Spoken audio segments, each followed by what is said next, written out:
A ver, conectar audio.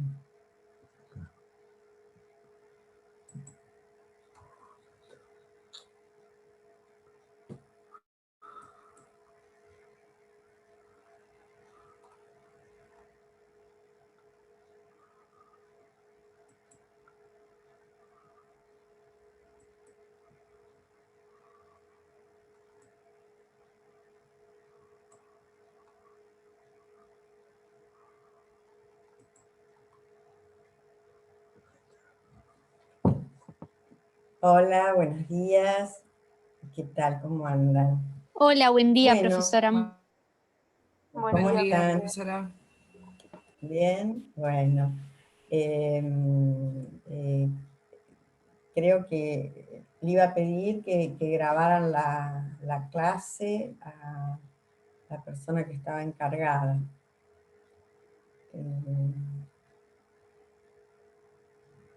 Sí, ya se está Bueno, grabando. bárbaro. Entonces, comenzamos.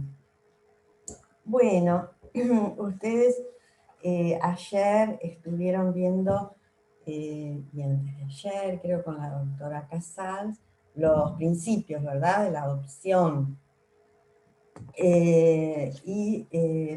Yo les había mandado, no sé si tuvieron, estoy mirando acá el programa, si tuvieron tiempo de leer un poquito sobre el caso de Fornerón e hija versus Argentina.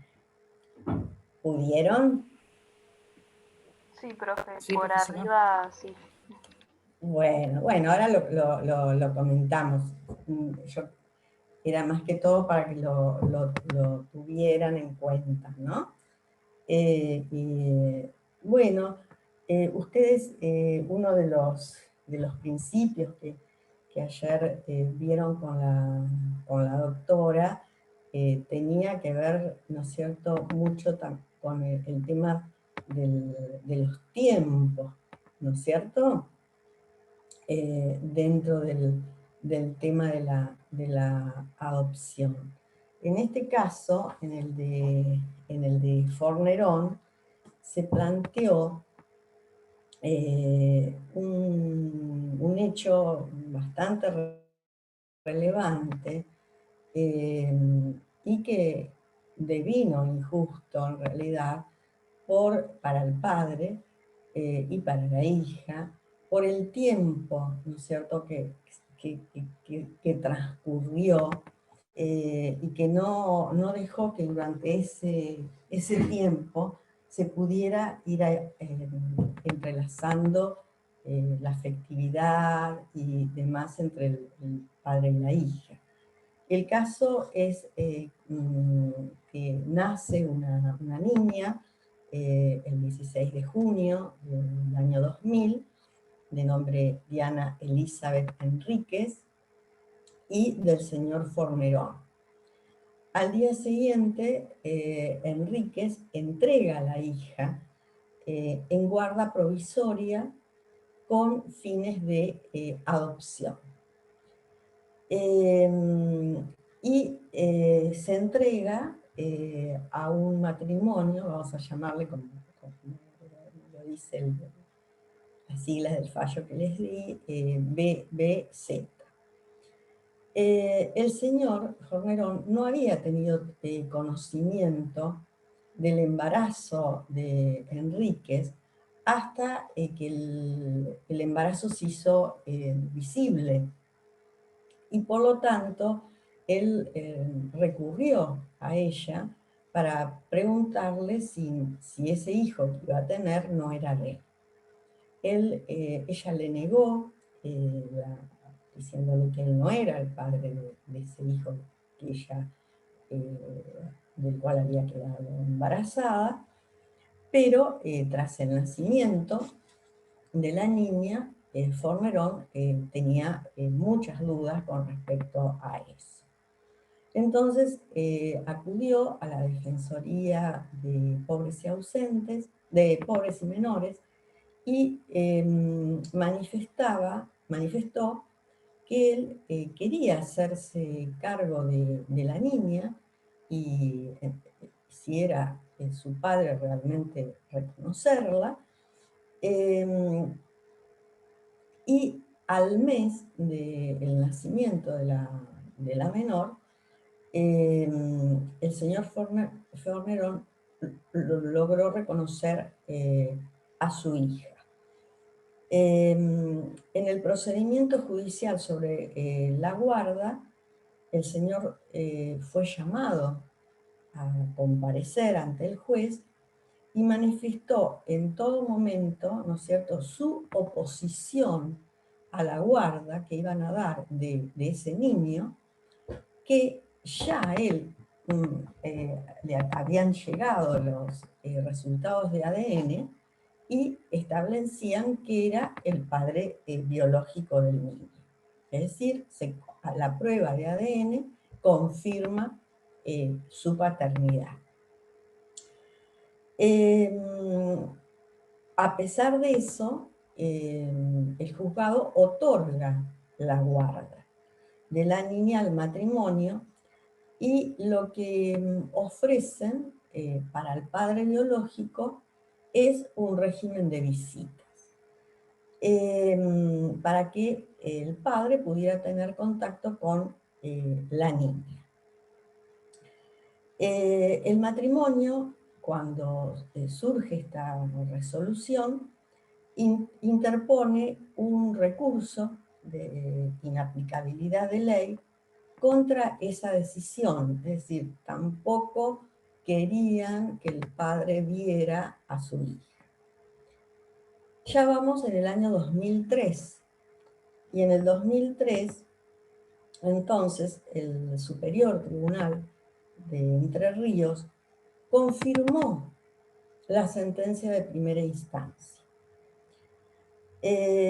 Y el Superior Tribunal consideró primordialmente el tiempo transcurrido e indicó que la demora en el trámite del proceso en guarda judicial inició en la decisión de confirmar la guarda en consideración al interés superior del niño. ¿Por qué? Porque ellos entendían que como el niño, en este caso, ya era una niña, había permanecido mucho tiempo con los padres, los pretensos padres adoptivos, iba a tener que, ya se habían establecido vínculos y por lo tanto le otorga a este matrimonio la adopción simple en el año 2005. Se recurre, ¿no es cierto?, a la Corte Interamericana de Derechos Humanos y allí, ¿qué es lo que se consideró? Bueno, en primer lugar se considera que la Argentina es responsable por la violación de una serie de artículos. Por ejemplo, el artículo 8 de la Convención de los Derechos del Niño,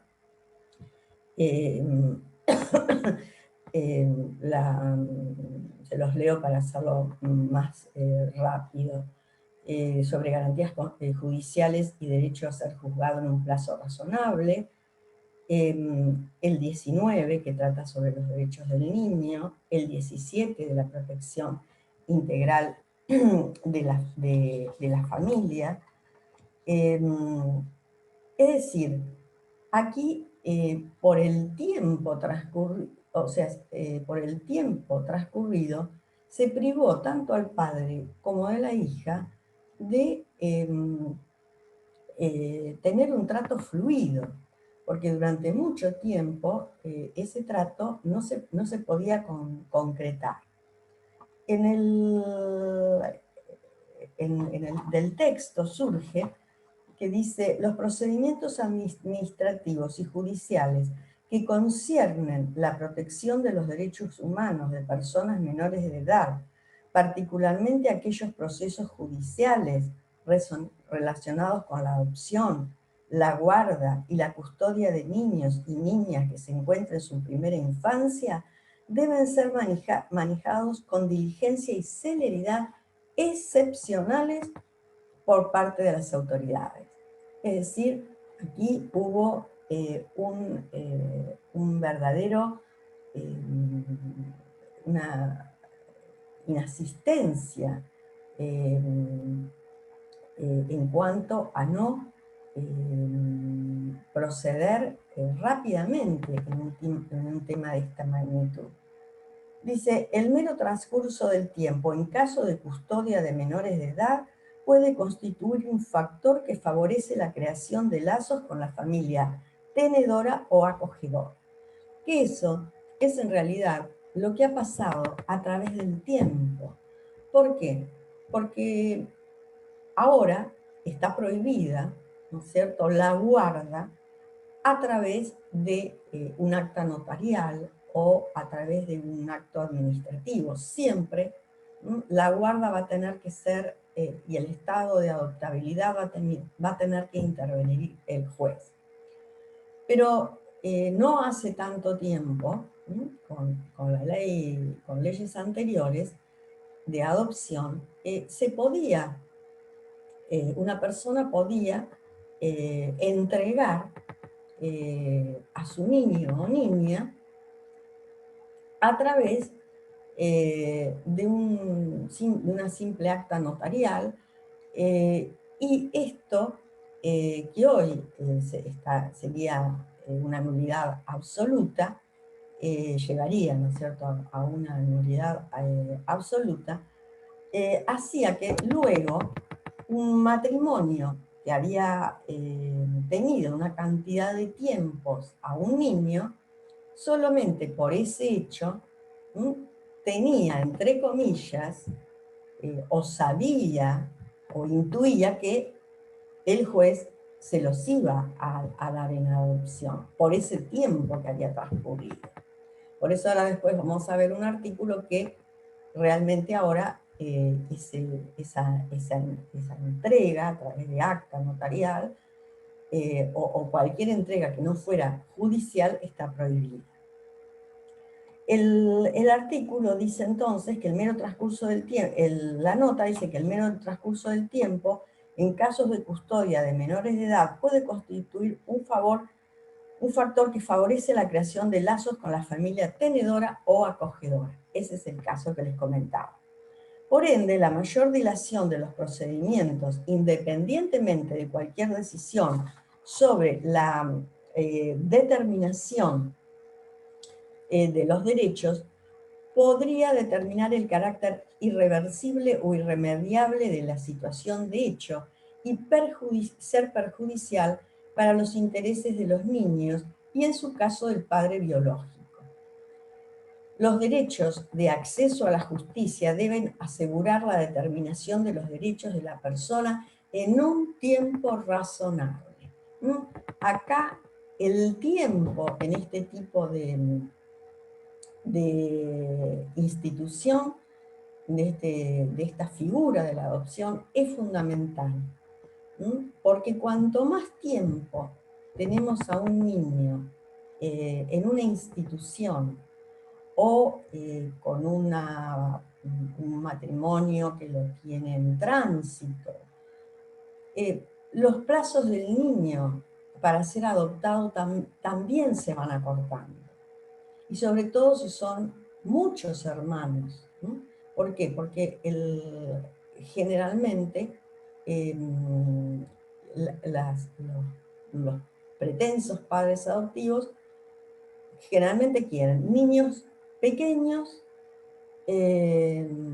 y a la vez,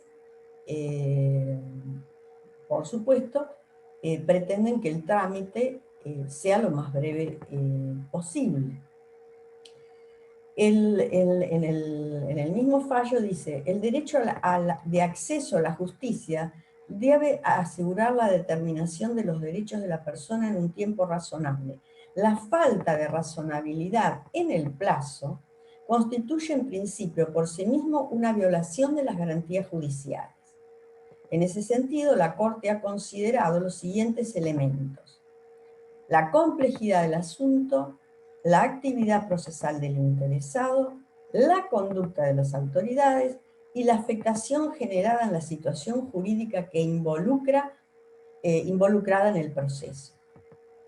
Es decir, aquí lo que le dice es, señores, el señor Fornerón no tiene la culpa de que él se enteró no inmediatamente que iba a ser padre. Él no tiene la culpa de que las autoridades judiciales hayan tomado esa decisión y que esa decisión esté perjudicando a la niña y al padre biológico. Habla de un tiempo razonable que tiene que existir. Y también, con respecto a las visitas, dice, en cuanto a la conducta de las autoridades, el proceso sobre la guarda se demoró más de 3 años. La particularidad de este caso consistía en que el tiempo que estaba transcurriendo podía generar efectos irreparables en la situación jurídica del padre y la hija, tal como fue reconocido por las autoridades internas. Sin embargo, dichas autoridades no aceleraron el proceso a su cargo y no tuvieron en cuenta los efectos que el tiempo tendría en esa relación.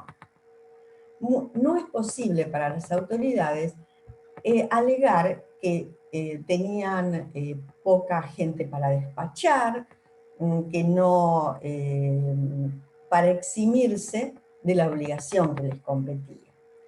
El Tribunal Europeo, en similar sentido, derechos humanos, ha determinado, por ejemplo, en algunos casos, que la sobrecarga crónica que pueda tener un juzgado o un tribunal no es una justificación válida para el retraso excesivo, ¿verdad?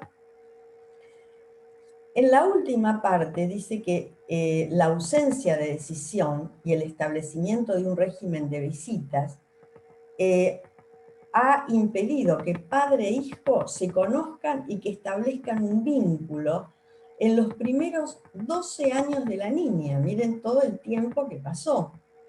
Y finalmente la Corte establece que para determinar la razonabilidad del plazo, también se tiene que tomar en cuenta la afectación generada por la duración del procedimiento en la situación jurídica de la persona involucrada en el mismo. Por eso es que condena, en este caso, precisamente por no haberse cumplido con esas pautas elementales de justicia. Ustedes van a ver en este tema, y por eso se le da tanta importancia al transcurso del tiempo, porque no es lo mismo el transcurso del tiempo para un niño, niña o adolescente que para una persona adulta. ¿Y cómo mide el niño un tiempo? Hay un libro, no sé si ustedes, el año pasado en la Facultad de Derecho se dio una obra de teatro que fueron invitados los alumnos para verla. La trajo un grupo de teatro de Rosario, formado por un juez, por sus colaboradores del juzgado. No sé, ¿alguno pudo ver esa obra? Sí, ¿O no se llama pudieron? ¿Cuánto es un tiempito? Estuvo buenísima. Exacto. ¿Cuánto tiempo es un tiempito? Precisamente lo que ahí, bueno, la idea, si hubiéramos tenido tiempo u otro tipo de tiempo en esta cursada, era haber previamente pedido el permiso al doctor, ¿no es cierto?, Marcelo José Molina, para con los alumnos teatralizar alguna escena de esa obra. Bueno, desgraciadamente por las circunstancias del caso no lo podemos hacer, pero para aquellos que no vieron la obra, en ella se tratan los actores, le dan vida a distintos, a todos los, al personal y a los funcionarios del juzgado, y cómo van tratando todos los temas de familia que se van presentando. Y también a veces hacen un mea culpa de que hay temas que los exceden, temas que no dan abasto a poder realizar en el tiempo que realmente quisieran. Y hay una parte, les voy a leer solamente para aquellos que no tuvieron la oportunidad de ver la obra, cómo se refiere el abogado, el juez, Marcelo José Molina, que es el que publica el libro y también realizador de la obra de teatro, fue juez de familia en Rosario hasta el 2017 y luego se incorporó a la Sala Tercera de Civil y Comercial de Santa Fe, donde esa Sala Tercera a lo que está referida es a resolver temas de familia. Por eso él dice, bueno, salí del juzgado donde estaba tan involucrado, pero en realidad, si bien voy a la Cámara, voy con esa misma temática. Y lo que dice sobre el tiempo es muy interesante. Dice, cuenta la historia de una niña que tiene 2 hermanitos y cómo se presenta ante él. Dice, aquella niña de apenas 7 años se sienta frente a un joven juez, desliza una pregunta y pone en jaque un sistema en su ejecución efectiva. Aboga por sus derechos, por los de su hermano y los de su hermano, y sin embargo imaginado por los de los otros niños y niñas. El cuestionamiento de él no se quedó en el recinto de aquel pequeño despacho.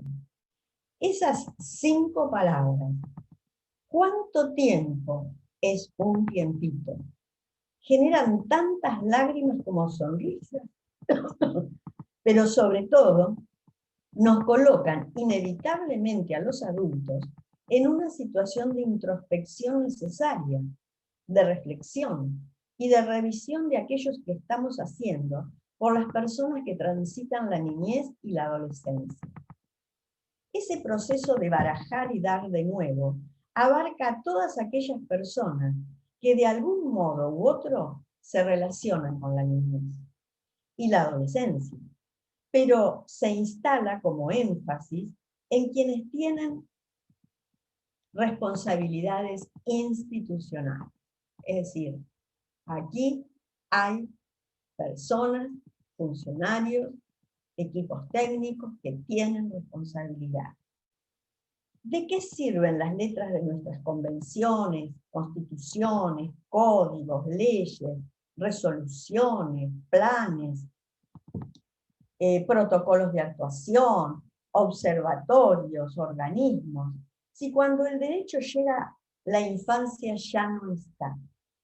La primera edición de Cuánto tiempo es un tiempito ha dado lugar a múltiples espacios de debate, tanto colectivos como individuales. Luego de su presentación en la Facultad de Derecho de la Universidad Nacional de Rosario, fuimos efectuando conjuntamente distintas presentaciones. Este libro está publicado online en la página de Facebook del doctor Marcelo José Molina. Y acá, precisamente él se pregunta, cuánto tiempo es un tiempito, porque cuando recibe también a los niños, él cuenta que generalmente les da lápices, juegos, y es precisamente la niña la que le pregunta al juez, ¿cuánto tiempo es un tiempito? Porque hace muchísimo que ellos están esperando. Entonces, este es uno de los temas centrales eh, en el tema de adopción. Y por eso también hay proyectos, ¿no es cierto?, para tratar de acelerar, como también lo nombra en el libro el doctor, hay una frase muy interesante de Gabriela Mistral, de la poetisa, que dice, el futuro de los niños es siempre hoy, mañana será tarde. Es algo que realmente conmueve ver cómo esos niños, ¿no?, a veces, por ser visitados una sola vez en un instituto por su padre o su padre, no logran estado de adoptabilidad. Y pasan años en instituciones. Ustedes habrán visto la serie de Netflix, Gambito de Dama, ¿eh?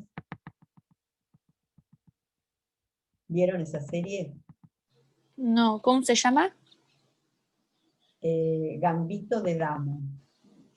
No, no la vi. Ese es No, y bueno, no la vi. en la primera parte de esa serie es la vida de una niña que está en un hospicio, internada, y en la primera parte en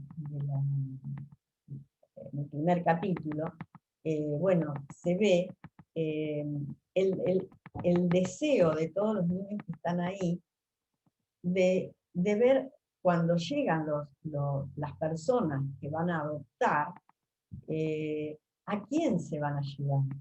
Es decir, todos están esperando una familia, y todos quieren salir de ese lugar, de ese hospicio. Y hay gente que lo logra y gente que queda institucionalizada por años. O sea, es la historia es una ficción, pero es la historia de una niña que está en ese lugar y que luego logra, a través del juego del ajedrez, eh, un renombre, y además es la primera mujer, eh, según esa ficción, que se va abriendo el camino en el tema del ajedrez, que era eminentemente de hombres, ¿verdad?, ese juego. Es interesante. Bueno, también hay películas, hay otra película que se llama La vida de Juno, Juno, ¿no?, en la cual también trata el tema de la adopción, y lo trata desde otro punto de vista, es decir, el punto de vista de la adolescente que queda embarazada, y quiere elegir, quiere tener su hijo, ¿no?, después de una serie de cuestionamientos que ella se hace, decide seguir con el embarazo, pero quiere ella elegir a los padres de ese niño que ella va a tener. Es también muy interesante porque, aunque es una adolescente, tiene muy buen criterio y sabe bien elegir quiénes van a ser los padres de ese hijo, que ella no está dispuesta a seguir viviendo con él, porque bueno, considera que tiene otros proyectos en la vida. Es una película de hace ya unos cuantos años, pero de referencia, sobre todo por el tema, ¿no? Que también tiene que ver y está relacionada con el tema del aborto, porque ella podía, quizás se le da los mismos padres le dan esa solución de si quiere abortar y ella decide no hacerlo. Bueno, entonces, con respecto al tiempo, tenemos estas consideraciones. Tenemos que ver ahora algunos, ustedes con la doctora Casals vieron algunos artículos de adopción de la Convención ya internacional, la Convención del Niño.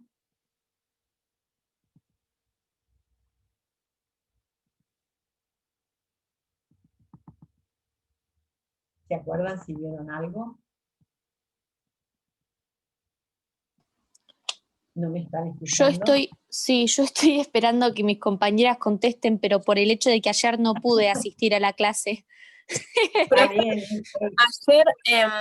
Ayer estuvimos terminando de ver el sistema de protección integral del niño y empezamos a ver declaración de adoptabilidad.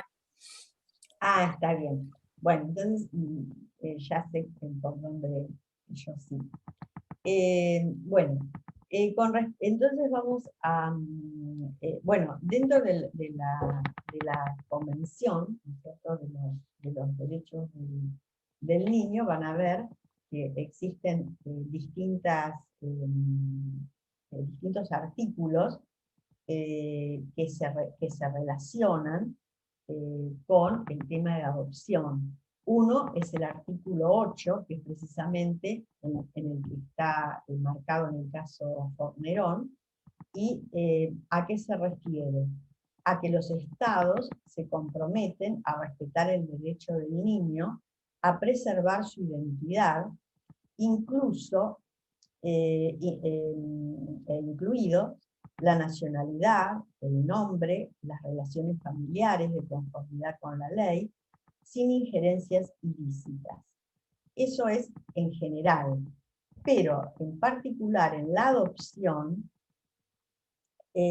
dice, los estados partes velarán porque el niño no sea separado de sus padres contra la voluntad de estos, excepto cuando, a reserva de la revisión judicial, las autoridades competentes determinen, de conformidad con la ley y los procedimientos aplicables, que tal separación es necesaria en el interés superior del niño.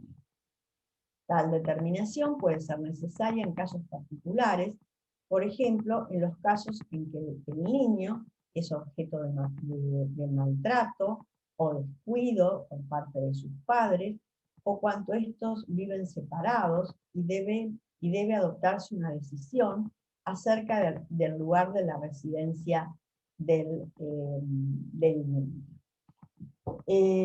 También hay otros artículos que son los artículos que precisamente en el caso Fornerón yo les mandé. Ahí tienen para ir revisando los artículos que se relacionan con la adopción y la Convención de los Derechos del Niño, o sea, la Convención de los Derechos del Niño, estos artículos con los artículos del Código. Por ejemplo, el artículo 21 dice que los estados partes que reconocen o permiten el sistema de adopción cuidarán de que el interés superior del niño sea la consideración primordial y velarán por la adopción del niño, sea solo autorizada por las autoridades competentes, las que determinarán con arreglo a las leyes y a los procedimientos aplicables y sobre la base de toda la información pertinente y fidedigna, que la adopción es admisible en vista de la situación jurídica del niño en relación con sus padres, parientes, representantes legales, etc. Y hace una reserva, se hace una reserva con respecto al inciso B del artículo 21, que se refiere a adopciones en otro país. Bueno, acá entonces tenemos que analizar un poco el tema de cómo la adopción fue evolucionando a través del tiempo y también a través de las leyes, ¿verdad? Ustedes, las tres leyes que tuvimos en el país, calculo que eso todavía no lo han visto, las vamos a enumerar, y después en la clase próxima nos vamos a referir nada más que a adopción simple y adopción pre. Con respecto a la adopción ya el concepto se los dio la doctora Casals, pero con respecto al tema de cómo evolucionó a través del tiempo, tenemos que ver que la adopción no tenía un sentido como lo tiene hoy de centrar la adopción en la figura del niño, niña, adolescente, sino que estaba centrada más en los padres que querían tener hijos. Hoy el paradigma es otro, es el de, teniendo en cuenta el interés superior del niño, que el niño, niña o adolescente puedan llegar a tener una familia. La institución se conoció a través del tiempo, de la antigüedad, fue adoptada en varios países, pero con otros objetivos. Por ejemplo, se dice que se inició en Babilonia, una de las primeras prácticas de adopción fue en ese lugar. También se relata en Israel el caso de la hija del faraón de Egipto, que adopta a Moisés. En Atenas, por ejemplo, en lo que se basaba no era en una acción altruista de adoptar a una persona, sino que cuando realmente necesitaban personas, y a lo mejor en su familia no la tenían o no iban a poder tener hijos, entonces para que esa persona siguiera con el culto familiar, para que se encargara de las exequias fúnebres, es decir, desde un punto de vista mucho más religioso. También en la India hubo una institución que podríamos decir tuvo similitudes con, no tanto a veces la adopción ahora, sino también con una especie de subrogación pero con respecto al padre. ¿Por qué? Porque ¿de qué se trataba? La institución se llama levirato, con B corta. El levirato era una institución que surge de las leyes de Manú. ¿Y en qué consistía? En que si un matrimonio no había podido tener hijos y el esposo moría, entonces la mujer estaba obligada a tener relaciones sexuales con el pariente más próximo, en primer lugar, con un hermano, si el prefallecido tuviera hermanos, pero ese hijo iba a ser tenido con el apellido del padre premuerto, es decir, iba a ser considerado hijo de la esposa supérstite y del prefallecido, no de ese hermano que se había prestado a tener relaciones sexuales, en este caso supongamos con la cuñada. En el derecho hebreo también, bueno, se trata del tema. En Irán también se lo contempla. En Roma, con distintas formas de adopción, y esas formas de adopción luego se fueron también transmitiendo hacia la Edad Media, pero ahí ya en la Edad Media va perdiendo prestigio, y en el Código de Napoleón la adopción tiene una característica de contrato, y además a las personas que se pueden adoptar tiene la característica de ser personas mayores de edad. Había algunos casos de excepciones, pero el principio general era que debían ser de mayores de edad, y en realidad el motivo era precisamente religioso, entre otros, pero el principal era que, aquellos que no hubieran podido tener hijos pudieran tenerlos para que las grandes fortunas no se dividieran. Es decir, tenía más un fin económico, ¿no es cierto?, que un fin altruista. Recién, es decir, lo que el Código de Napoleón quería era que las familias de viejo abolengo, pero que estaban empobrecidas,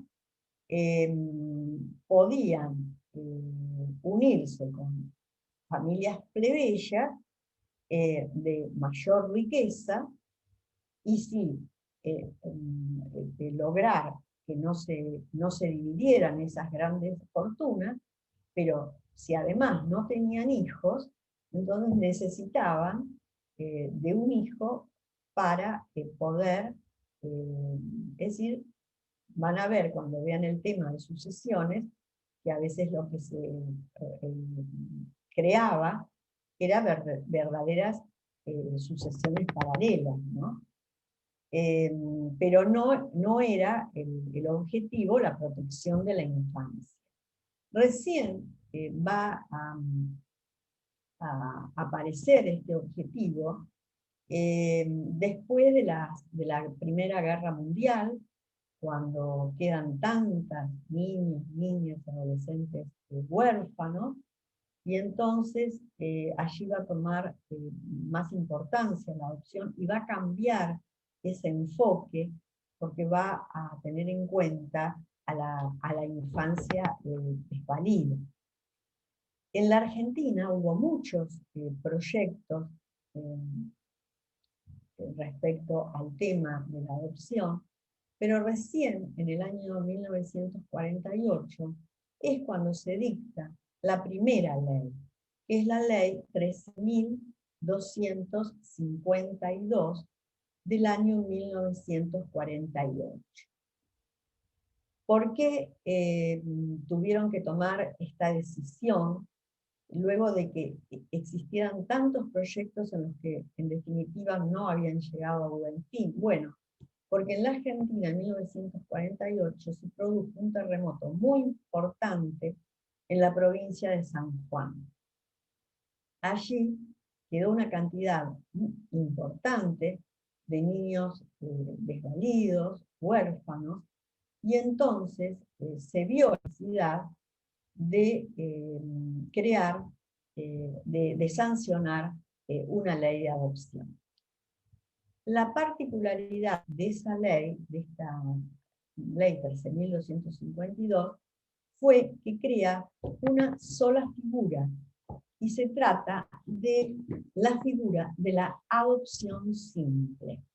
Es decir, la adopción simple, ya lo vamos a ver en la clase que viene, es aquella adopción que no extingue los lazos de sangre con los parientes de origen. Es una adopción que se la llama,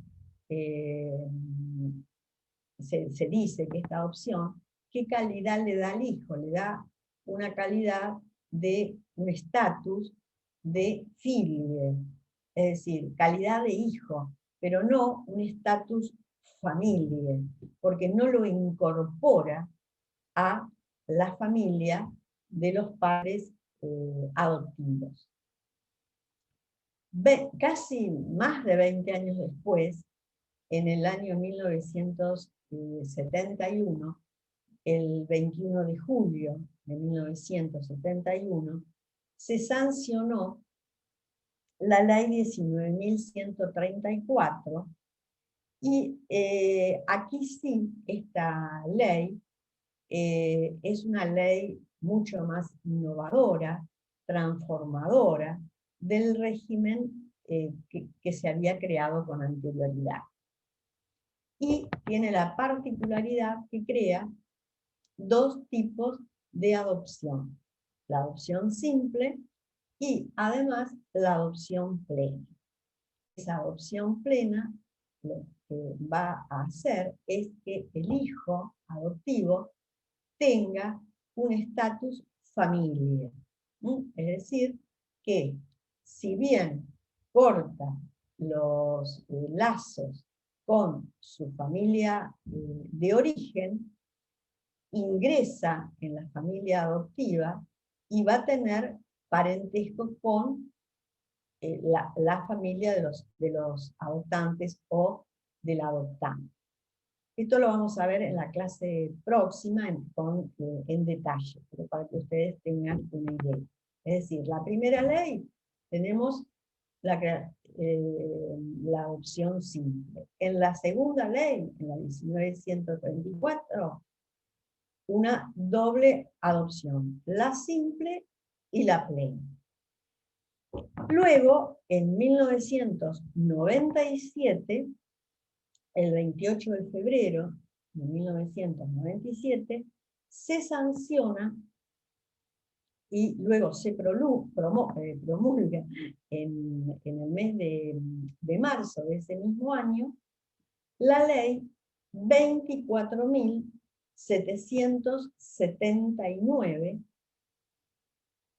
y esta ley sí es una ley mucho más innovadora y tiene en cuenta muchos temas que a través del tiempo la doctrina había ido estudiando, muchos fallos se habían ido aproximando más a la realidad, y entonces esta ley toma, además, todos esos principios de los que hablábamos: el principio del niño en ser oído, el estándar jurídico del interés superior del niño, el derecho de todo niño a conocer sus orígenes, el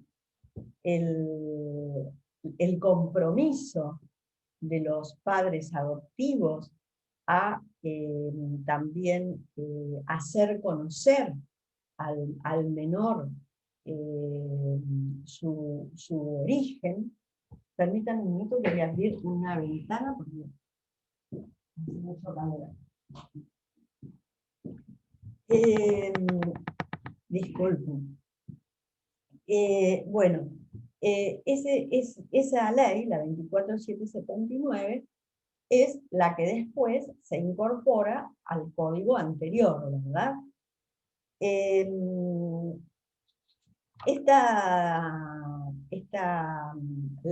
Y hoy, ¿cómo funciona el código? El código ha introducido 3 tipos de adopción. Tenemos la adopción simple, la adopción plena y la adopción por integración.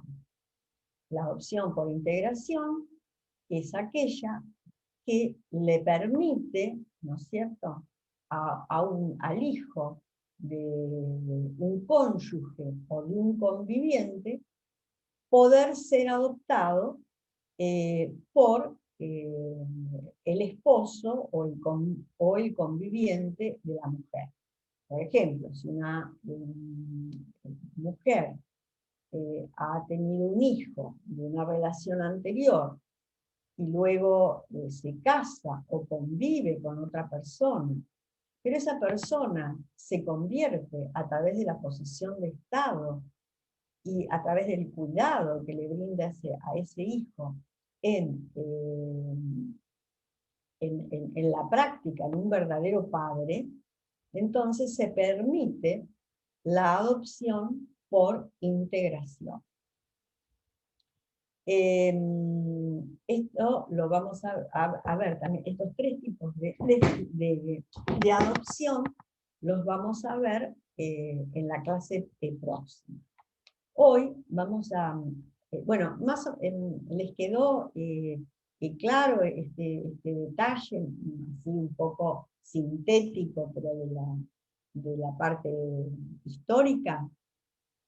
Sí, quedó claro. Bueno, Sí, quedó claro. hay algo profe, que es importante, que ¿por qué Vélez? O sea, Vélez no incorporó el tema de la adopción en el código. ¿Y por qué no lo hizo? Bueno, en realidad, si nosotros nos ponemos en el lugar de Vélez Arfiel, en su época, en las formas, en las tradiciones, en las costumbres que existían en ese momento, es lógico que Vélez no lo haya incorporado, primero, por 2 causas. Algunos autores dicen que es por 2 causas. Primero, porque Vélez vio que en el Código de Napoleón se trató el tema de la adopción como un verdadero contrato, en el cual el adoptado tenía que también prestar consentimiento con ese contrato. Que se trataba de personas mayores de edad. Y además, él dice, Vélez, que ¿por qué? Si incluso en una nota a un artículo del código, él comenta que si hay otras instituciones, por ejemplo, como la asistencia pública o como la beneficencia, ¿por qué tener que utilizar el instituto de la adopción? Para Vélez, la adopción en ese momento era una especie de ficción que se creaba. Y él entendía que los niños desamparados o los niños huérfanos iban a ser captados por estas instituciones que se iban a ocupar de ellos. Por eso es que Vélez no incorporó el tema de la adopción. Y por eso también pasó tanto tiempo, pasaron tantos proyectos, hasta que finalmente en 1948 se dicta la primera ley, porque también había algún tipo de plurito con respecto a la institución, ¿no es cierto?, de la adopción. A partir del artículo 597, el código trata sobre las personas que pueden ser adoptadas.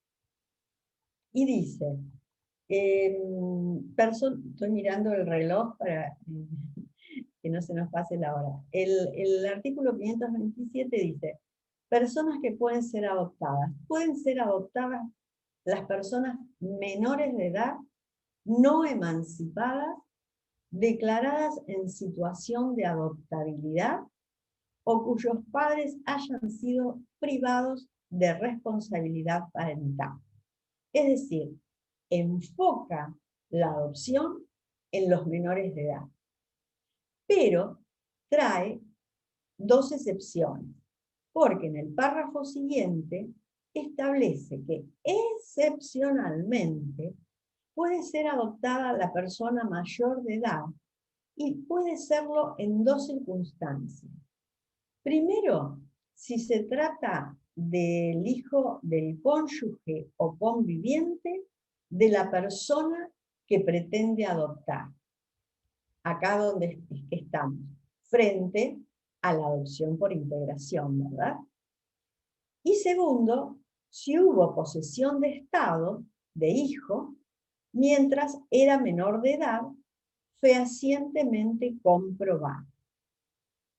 El inciso 1, voilà, nos trata de la persona, ¿no es cierto?, que tiene un hijo, y que les expliqué recién, contrae matrimonio con otra persona, que no es el progenitor, pero el objetivo es lograr la integración familiar. Acá, en el segundo inciso, lo que se trata es de que si existió posesión de estado, de hijo, también en la menor edad, también pueda ser adoptado. Profe, En eso, sí. ¿cuál es la restricción en cuanto a la adopción en los mayores de edad? O sea, ¿cuál es el perjuicio que puede llegar a traer adoptar a una persona mayor de edad? No llego a entender, o sea, por qué pone como determinadas situaciones y no para el resto. No, en realidad se puede, o sea, porque te da las excepciones. Es decir, no es que prohíbe, pero el principio general es que el instituto, ¿para quién ha sido creado? Para los niños, niñas y adolescentes, ¿no es cierto?, que estén o en estado de abandono, o sean huérfanos, o sus padres estén privados. Bueno, por todas lo que ustedes vieron con la doctora Casal. Ahora, ¿qué pasa? Que, por ejemplo, en el código anterior, en el código anterior, el artículo que se refería a este punto, se los leo, decía: la adopción de menores no emancipados se otorgará por sentencia judicial a instancia del adoptante. La adopción de mayores de edad o de un menor no emancipado puede otorgarse previo consentimiento de estos, y traía prácticamente los mismos casos. Si se trata del hijo del cónyuge, ahora se le agregó, y del conviviente, y después decía, si existe estado de hijo del adoptado, debidamente comprobado, que es lo mismo que dice el código actual, pero con una diferencia. Y esa diferencia y esa palabrita dio lugar a que se escribiera muchísimo sobre ese artículo. ¿Por qué? Porque el código anterior dice estado de hijo. Entonces muchos discutían si ese estado de hijo se refería a la posesión de estado o no.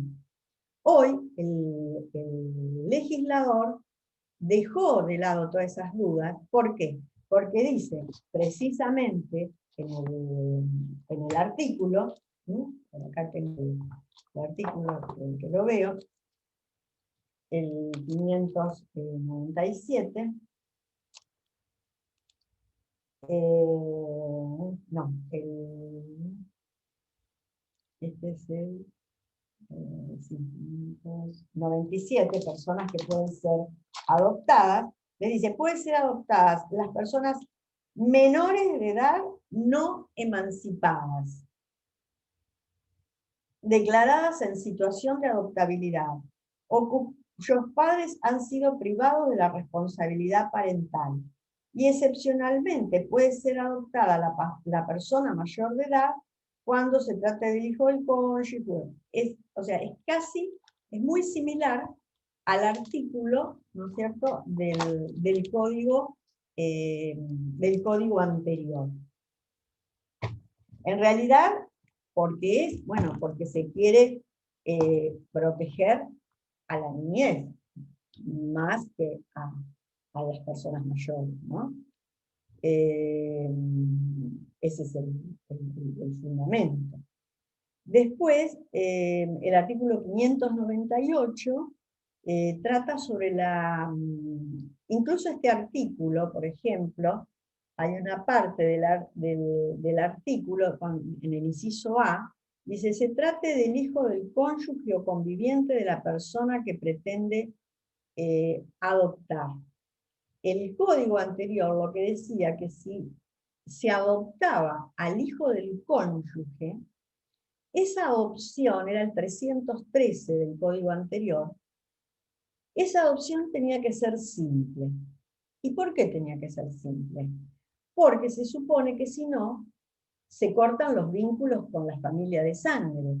Y si el señor adoptaba a ese niño como hijo de él, entonces desvinculaba a la madre biológica.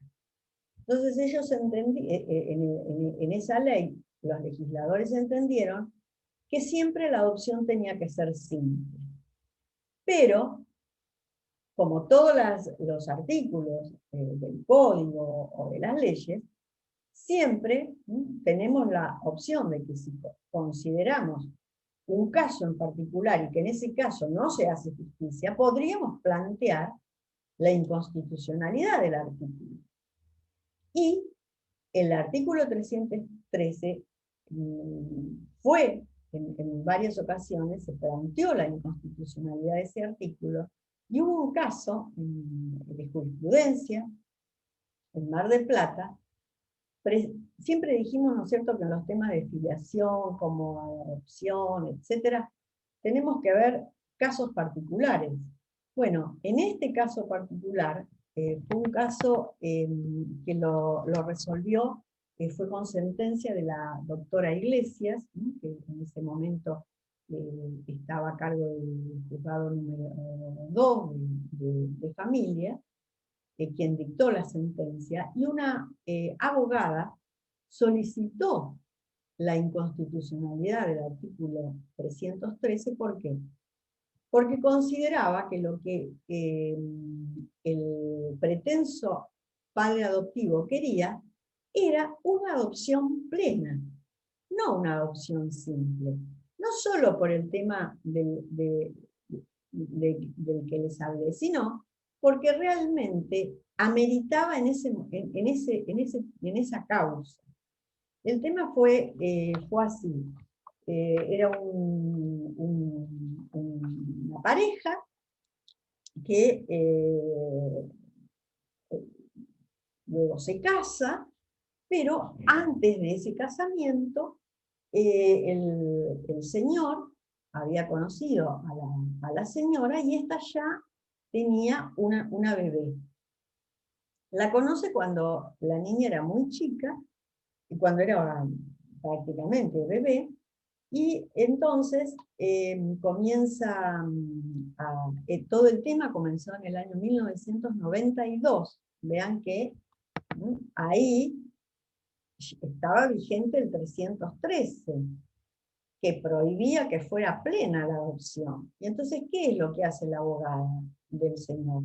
Dice, no, yo voy a pedir la inconstitucionalidad del 313 y voy a hacer que el juez dicte una adopción plena porque militúa eso. Y entonces presenta el caso y se trata de una demanda interpuesta por, digamos, XX solicitando la adopción plena de la hija de su cónyuge, manifestando que la madre de la niña está de conformidad y que el padre biológico de la misma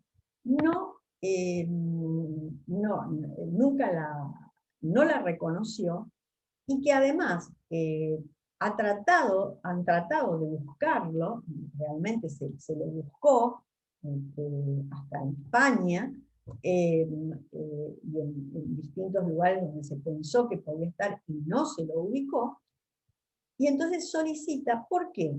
Porque él había vivido en armonía con esta señora, con esta bebé.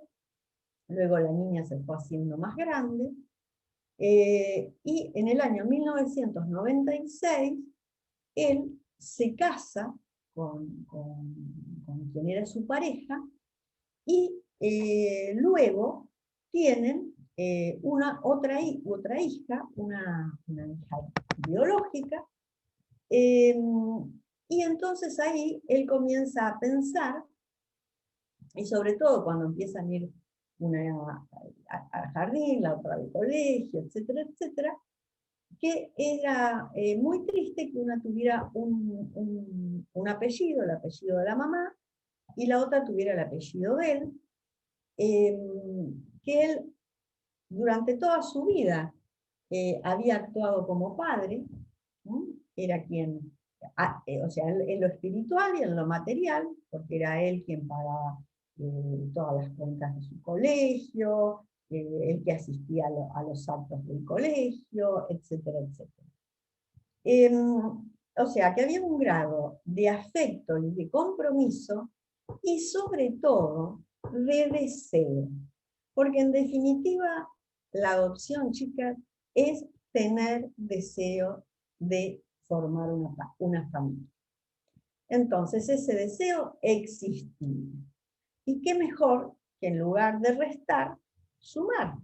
¿No? Y sumar entonces a esta primera niña, y que pudiera ser hermanas entre sí, a través de la adopción, y tener una adopción plena. Y eso es lo que pide.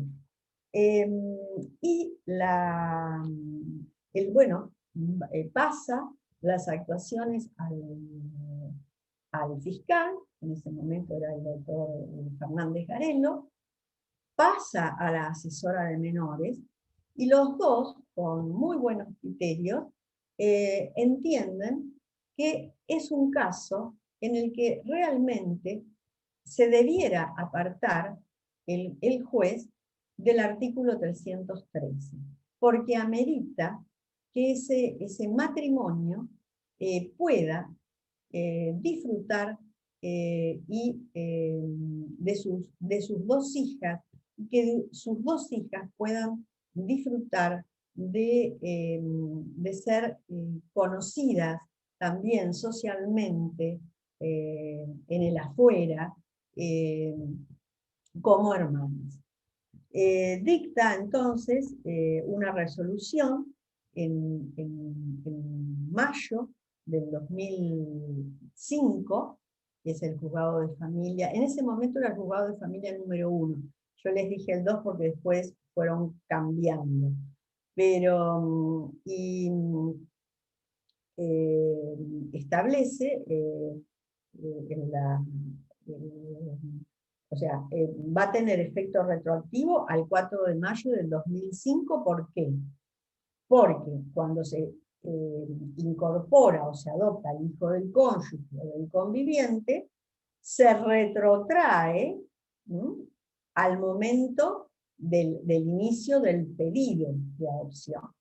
En cambio, si fuera de otra forma, ustedes deben haber visto que se retrotrae al momento en que se pidió la guardia. La fecha de la sentencia, en realidad, fue el 22 de agosto del 2006, hizo lugar al pedido de inconstitucionalidad, mandó a que en el registro civil se le adicionara al apellido de la madre el apellido del padre, y se dejó en claro en la sentencia que no se cortaban ningún tipo de lazos de sangre. En la sentencia, a ver si tengo por acá algún... Acá, creo que tengo en el dictamen. Bueno, este es el dictamen de la doctora Loyarte, que bueno, en definitiva fue también tenido en cuenta por la jueza. Dice que la ley actual, porque en ese momento no contempla la adopción integrativa del hijo del cónyuge, pero que este es un caso en el cual sí, su dictamen es favorable, porque considera que precisamente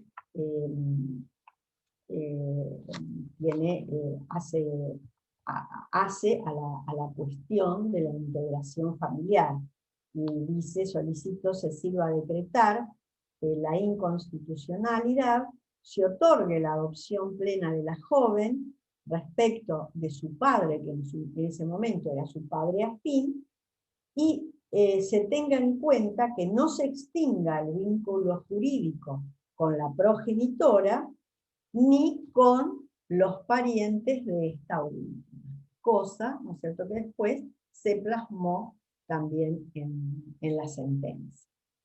Estos son los casos que, como el otro día cuando hablábamos de filiación, se recuerdan que hablábamos de que también en su momento, cuando el padre biológico no podía irrumpir en una filiación matrimonial y no teníamos otra forma de hacerlo, se habían planteado la inconstitucionalidad de ese artículo de la presunción, cuando habla de la presunción de la paternidad. Bueno, este fue otro caso en el que también se planteó la inconstitucionalidad.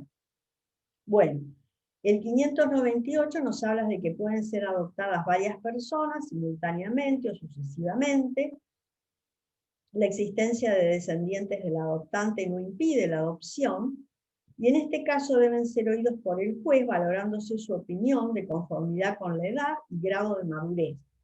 Todos los hijos adoptivos y biológicos de un mismo adoptante son considerados hermanos entre sí. Esto es muy importante porque tenemos que escuchar a quienes van a ser los hermanos de ese niño, niña o adolescente que va a integrar la familia. Si el juez se percata de que va a haber una mala relación de inicio entre algún hijo biológico y la persona, el niño que se quiere adoptar, eso lo va a tener que tener muy en cuenta. Porque la decisión del juez es muy importante en la adopción. ¿Por qué? Porque puede estar llevando a que un niño que ha sufrido un abandono, luego pueda ser abandonado nuevamente. El tema del abandono en el niño adoptivo es muy importante. Por eso tanto los psicólogos han hablado sobre ese tema, tanta terapia se ha hecho sobre niños que tienen miedo al abandono de sus padres adoptivos.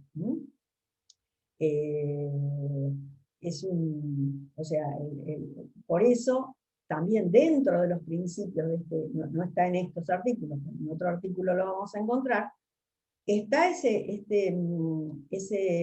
derecho, ¿no es cierto?, de que el niño está relacionado con el derecho del niño de conocer sus orígenes, de poder ver el expediente, en la medida de lo posible saber conocer sus datos.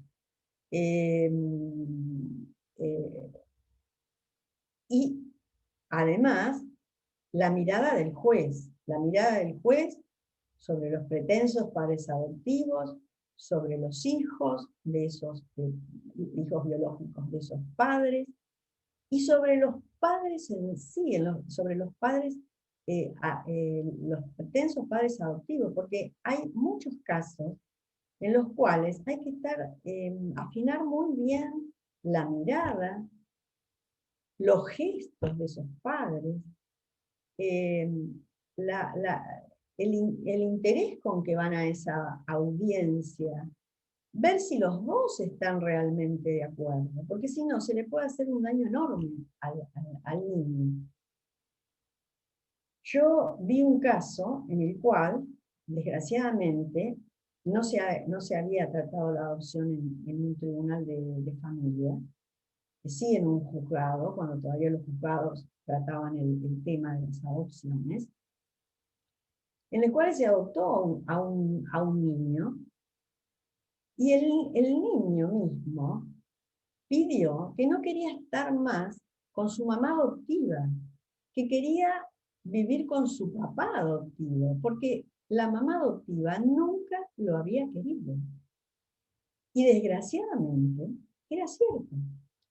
Cuando un día hablé con ella, yo representaba al padre, pero cuando un día hablé con ella, uno inmediatamente se da cuenta, no sé cómo no lo notó el juez, ella no hablaba de su hijo adoptivo como un hijo. Ella hablaba, porque tenía hijos biológicos además, de mis hijos y del adoptado. Es decir, que si empezamos así, vamos mal. Y era cierto que realmente lo discriminaba a ese niño. Ese niño, además, el niño la quería. Entonces era como un segundo abandono para. Terminó el tema divorciándose los padres, quedando el niño adoptivo con su papá y los hijos biológicos con su madre. Y ella, cuando se le pregunté, se lo pregunté yo en realidad, me dijo que en realidad nunca había querido adoptar a ese hijo. Que el marido la había en cierta manera presionado y que ella a cambio de un tema económico, el marido le había prometido y le había puesto un negocio, había aceptado. Pero sí que era cierto, no, en realidad ella no quería. Entonces, ven, por no tomarse el tiempo suficiente, cómo una mirada equivocada puede dañar tanto a un niño. Bueno, hay casos así, ¿no es cierto? El abandono es un tema muy difícil para manejar, pero bueno, está hoy muy bien manejado por todos los psicólogos que se dedican a la terapia sobre este tema.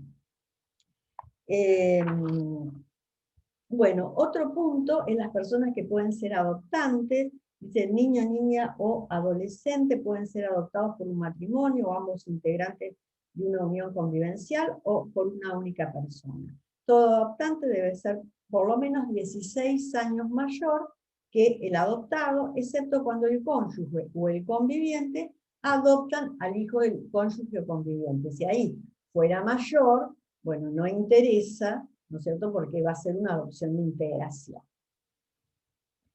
Hay algunas restricciones para poder adoptar, dice, quien no haya cumplido 25 años, excepto que su cónyuge o conviviente adopte conjuntamente, también reitera la restricción de los ascendientes de adoptar a sus descendientes y prohíbe la adopción de un hermano a su hermano o hermano unilateral. Esto también estaba tratado en el código anterior, y en ese caso se permitía la adopción del hermano, cosa que traía aparejada también un sinfín de críticas y de notas referidas al tema, porque hasta qué punto un hermano puede ser padre adoptivo del otro hermano, ¿no? Con todos los problemas que pueden surgir, porque el hermano que funciona como padre adoptivo va a tener un poder sobre el otro, y el otro quizás se va a sentir disminuido o va a crear fricciones entre los hermanos. Yo no tengo hermanos, desgraciadamente, pero me imagino que para aquellos que lo tienen, si les preguntara a ustedes si algunos tienen hermanos, y se les parecería esa forma de adoptar, calculo que me dirían que no, ¿verdad? Por eso, directamente prohíbe la adopción de un hermano o su hermano unilateral. Como también reitera la restricción de que antes el artículo en el código anterior prohibía la adopción de los ascendientes a sus descendientes, es decir, de los abuelos a los nietos. Hoy prohíbe los abuelos a los nietos y también podría ser de los bisabuelos a los bisnietos.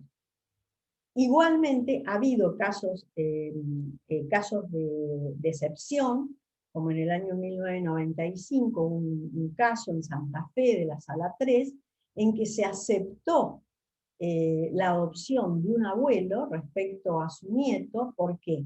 Porque la madre del niño, que era la hija de ese abuelo, había sido asesinada por el padre del niño, y este tenía que purgar una condena en la cárcel por homicidio. Entonces, el abuelo solicita la adopción.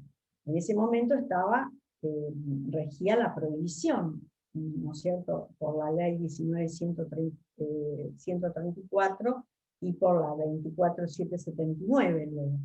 Y entonces, pero sí, el juzgado le hizo lugar y pudo adoptar a su nieto.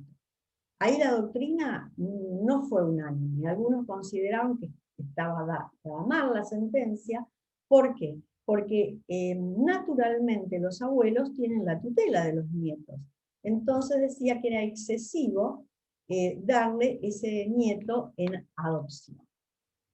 Bueno, con respecto al artículo 602, hay una regla general que las personas casadas o en unión convivencial pueden adoptar solo si lo hacen conjuntamente. Pero a renglón seguido, el 603 nos habla de lo unipersonal. Y dice que la adopción por personas casadas o en unión convivencial puede ser unipersonal, y trae dos ejemplos. Que el cónyuge haya sido declarado incapaz o con una incapacidad restringida, y la sentencia le impide prestar consentimiento válido para ese acto. En ese caso se debe oír al Ministerio Público, al curador, al asesor de incapaces, y otro caso de excepción en que puede ser unipersonal, es en el caso de que el matrimonio, es decir, los cónyuges, estuvieran separados, pero igualmente podrían adoptar después de la separación en forma matrimonial. Acá me sale un cartelito que dice, a ver si me ayudan, pausar, detener grabación. ¿Es que ya tengo que finalizar? No sé. ¿Me escuchan ustedes? No, sí, pero yo tampoco sé. Eso es si ya quiere terminar con la clase y creo que se sube automáticamente.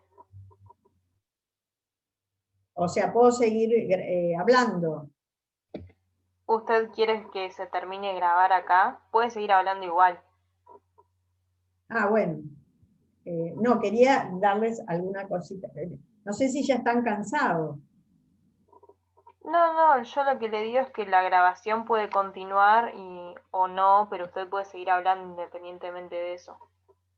Ah, bueno. O sea, no toco nada, ni lo que dice pausa, ni lo que dice detener. No, hasta que no termine la clase, si quieres, deje todo así como está. Bárbaro.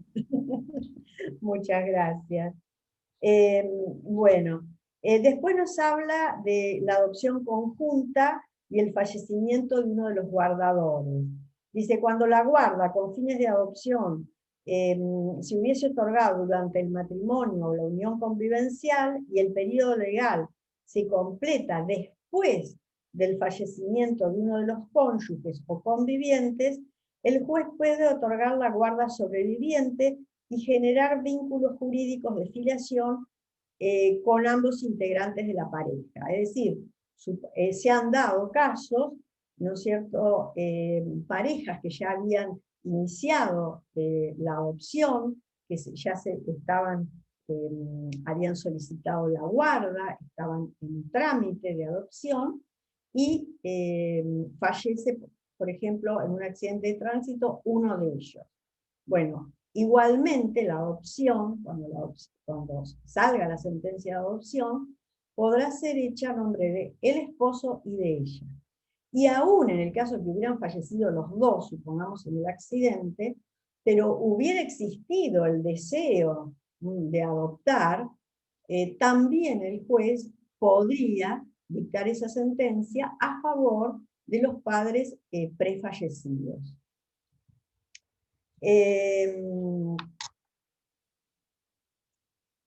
Y acá, en el 605, en lo que innova, porque antes se hablaba solamente en el caso hablamos en el caso de matrimonio, acá también se habla de pareja de convivientes, si uno o ambos de la pareja hubiera fallecido.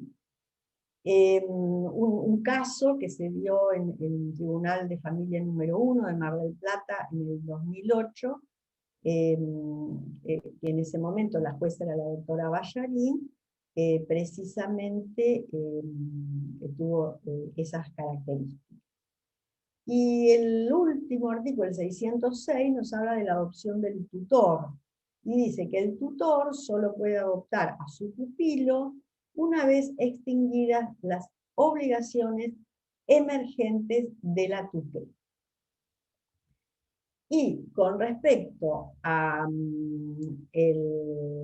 la creación del registro único de aspirantes a guardas de fines de adopción, lean la ley 25.854, el artículo 1, que es el que crea precisamente un registro que va a almacenar a los aspirantes a guarda.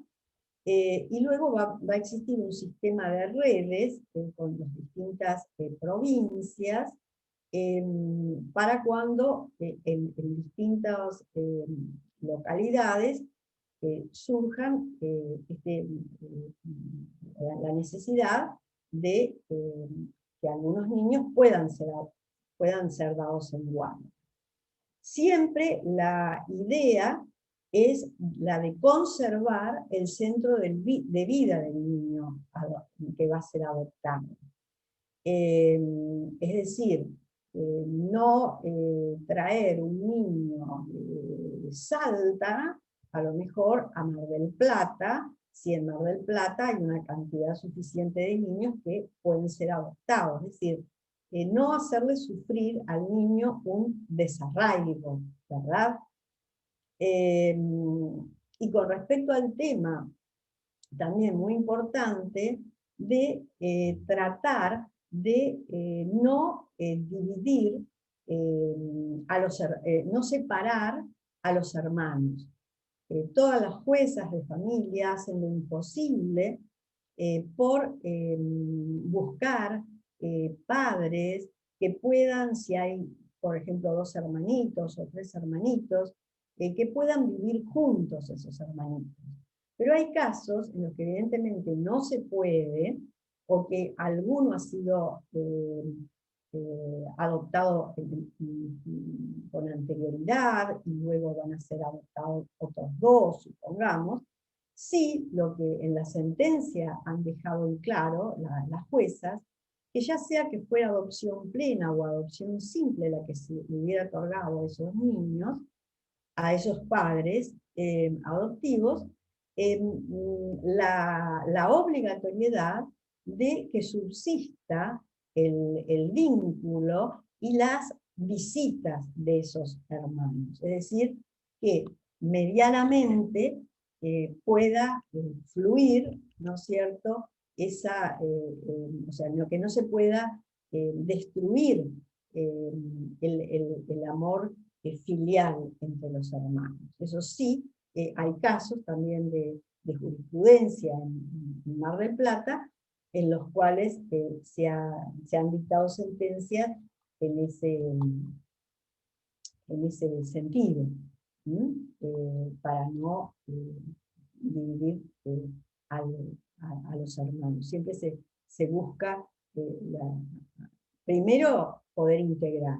Y también con respecto al tema de cómo, a veces dicen, a mí me han dicho, por ejemplo, pero ¿cómo puede ser que ofrezcan niños en adopción o en guarda por la televisión?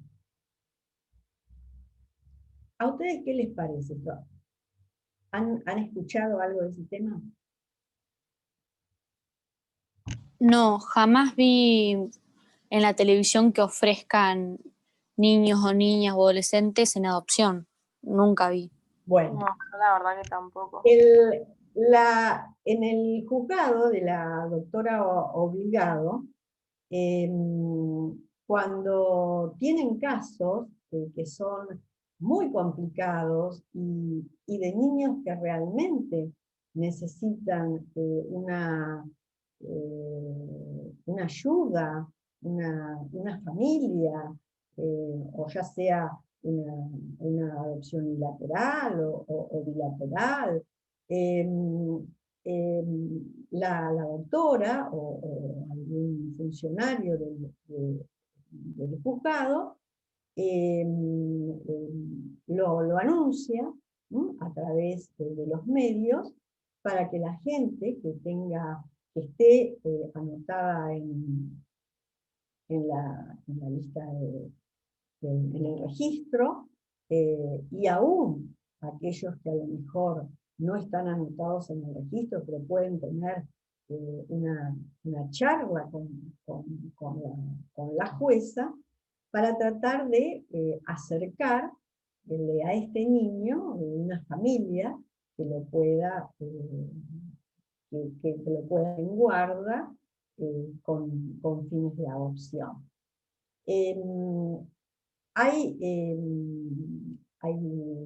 personas que son muy estrictas con esto, a veces no les cae bien, pero recordemos que y hay que tener en cuenta que siempre que un niño, ¿no es cierto?, pueda encontrar una familia, que todo método que sea lícito, por supuesto, tiene que ser bienvenido. Incluso en Estados Unidos, ustedes saben que existen agencias privadas de adopción. Y también hace muchos años se criticaba. ¿Por qué? Porque en Estados Unidos hacían, por ejemplo, en un shopping, hacían desfiles supongamos, no sé, que acá hicieran de ropa, de marca, de niños, y entonces era una institución que tenía niños en adopción, hacían este tipo de fiesta en los shoppings, ese tipo de desfiles, y luego las personas veían a estos chicos y a veces tenían compatibilidad con alguno de esos niños que habían visto en la pasarela. También eso fue muy criticado, porque era como una lección un poco dura, ¿no es cierto? Bueno, y además también por el tema del niño, ¿no?, que iba a ese desfile con unas ansias terribles de ser elegido para ir con una familia, y después la decepción de a lo mejor no haber sido elegido. Por eso les digo que en esa serie de Netflix se ve ese sentimiento.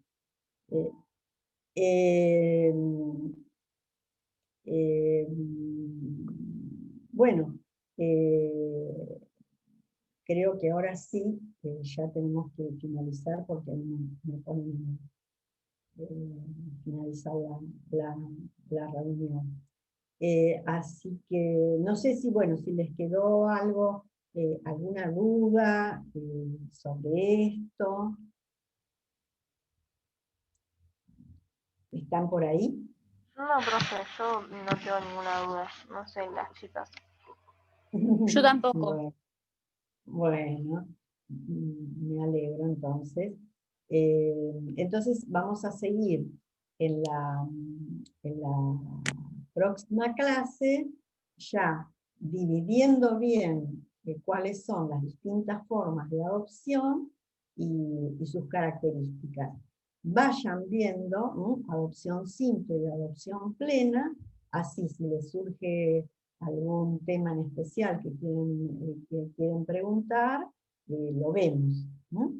Y sobre todo, lean el tema de las nulidades en la adopción, ¿no?, porque es un tema que se las trae a veces. Así que véanlo.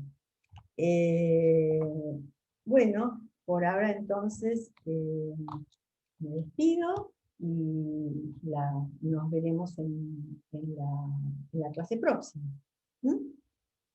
¿Les parece? Bueno, muchas gracias, profe. Y dale, gracias. Gracias, profe. Hasta Adiós. luego. Chao, chicas. Bueno, acá veo chicas, pero veo algún otro participante que a lo mejor es masculino, así que disculpen. Chao, hasta pronto. Están ya entregaron todos los escritos, lo que les pidió la doctora Casals, ¿verdad? Sí, yo entregué el mío. Parece que la mayoría entregó. Bárbaro, bueno, entonces ya los vamos a ver y seguramente después les vamos a hacer llegar la evaluación. Hasta pronto. Hasta pronto, gracias, profe. Muchas.